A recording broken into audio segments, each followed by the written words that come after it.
right, guys, that is the pseudo bitter. We'll call it the pseudo bitter. It's not really English other than the SO4. Yeah. Smells the part. We'll get into a little taste test in a minute, but yeah, it's turned out nice. Turned out really nice. It's just under 6%, I think it is. It's pretty good. So it's Tuesday nights. That means tomorrow's Homebrew Wednesday. Ow! Wednesday! Ow! All right. Got that stuff going on too. Yeah. We'll sit down and we'll have a little talk about this beer and the shitty camera work. All right, guys. It's me and with my Corona hair, my quarantine hair, quarantine beard. So I have cut my own hair, but my beard is getting a little out of control. So this, okay.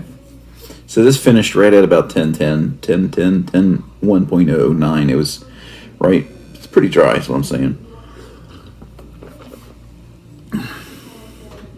It's got a little bit of toffee on the back end. Definitely a lot of yeast-driven flavors. But it's all Galena hops, so there's this like melon thing. The same with the taste. Galena to me is almost like a honeydew melon, and that's what I'm getting out of the hops. It's a little bit. There's a little bit lingering bitterness on the back end.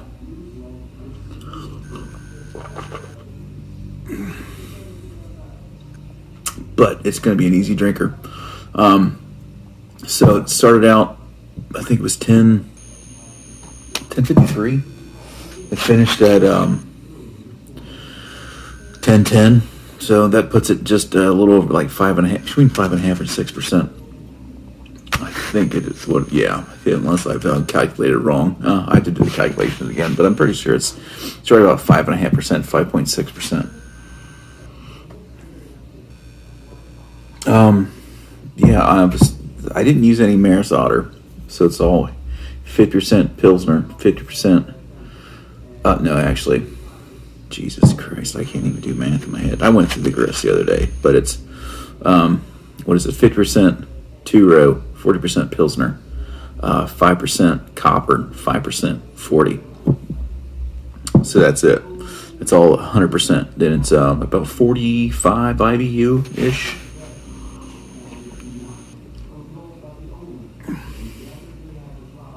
It's pretty good. I used a Burton water profile.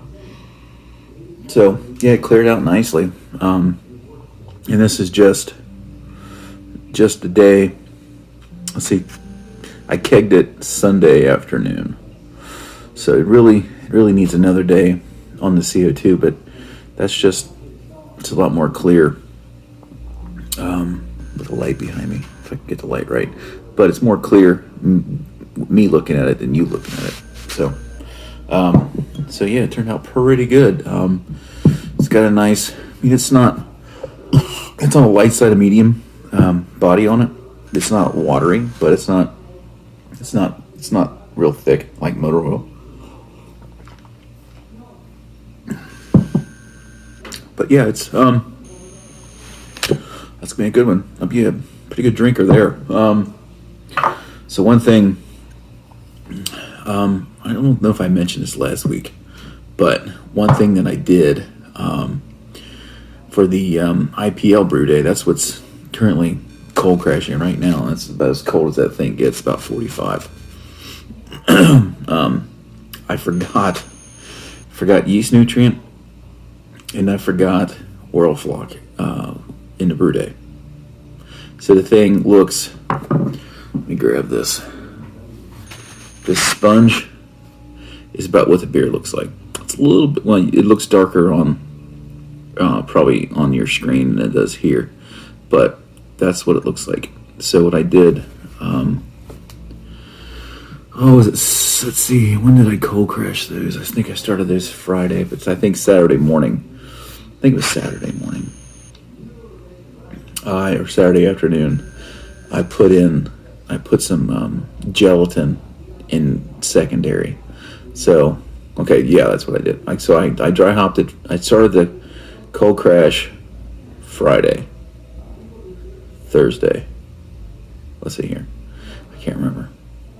Anyway, I started the cold crash. I let it cold crash for an entire day. So then I took the entire sachet of gelatin. That's about a tablespoon, and dissolved it in 8 ounces of warm water. So I took that warm water and dumped it directly into the fermenter. Sealed it up. I had already dry hopped it and already been started cold crash, so I sealed it up and continued to cold crash. So now I'm going to see, probably I may keg Friday, just to see what it looks like. I mean, I could pull it off right now just to kind of look at it, but yeah, maybe I'll do that. I don't know. We'll see what happens at the end of the video. So yeah, that's that. So yeah, I've been busy. I've got all my SJ Pour beers bottled up.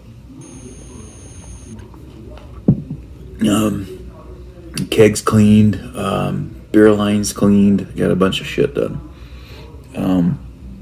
Yeah, so that's pretty much it for me.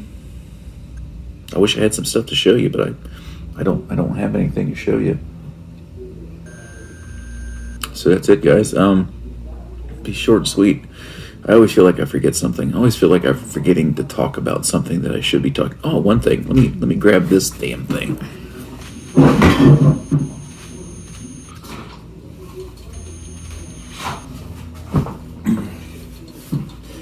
Yeah, you guys know what this is. How many of you guys have had this?